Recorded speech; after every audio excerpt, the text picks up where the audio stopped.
मित्रा, जर तुझा विचार असेल की मी गरीब घराची मुलगी आणेन, ती गावातून, ती आईवडिलांची चांगली सेवा करेल, कारण ती गरीब आहे, तिने घरी सुख सोयी पैसा बघितला नसेल, त्यामुळे मी तिथं चांगलं पालनपोषण करेल, तर एक गोष्ट लक्षात ठेव, ती गरीब फक्त तेव्हाच राहील जेव्हा ती तिच्या माहेरी असेल. ती जेव्हा तुझ्याशी लग्न करेल तेव्हा ती गरीब राहिलेली नसेल, तरी श्रीमंत झालेली असेल. आणि ज्या गोष्टीची तुला जास्त भीती होती ना, तीच गोष्ट जास्त होईल. कारण तू ज्या हेतूने एखादी मुलगी घरात आणतो, तिच्या गावाकडची तिची गरिबी पाहून ती घरातील वातावरण चांगलं ठेवीन, तर तिथे त्याचा आणि गरिबीचा काही एक संबंध नसतो. गरीब मुलगी म्हणजे काय, तर ती मजुरी करते, शेतात काम करते, रस्ते बनवायला जाते, आणि तुला तिच्याकडून घरात हे सगळे कामे करायचे आहेत का? नाही ना.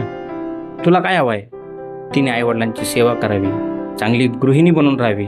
तर लक्षात घे, खरी गृहिणी ही संस्कारांनी ओळखली जाते, ना की तिच्या बापाच्या श्रीमंतीने किंवा गरिबीने. जर तुला गृहिणी पत्नी हवी असेल तर तिच्या सर्वात मोठं लक्षण सांगतो, त्या कुटुंबात संस्कार असावेत, घरात आई शांत असावी आणि वडिलांचा आवाज बुलंद असावा.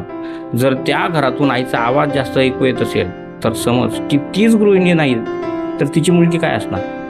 पण जर आई शांतपणे काम करत असेल, फक्त आवश्यकता असेल तेव्हाच बोलत असेल, आणि पतीच्या बाबतीतले निरर्थक गोष्टींमध्ये हस्तक्षेप करत नाही, तर तिची मुलगी नक्कीच चांगली गृहिणी बनेल.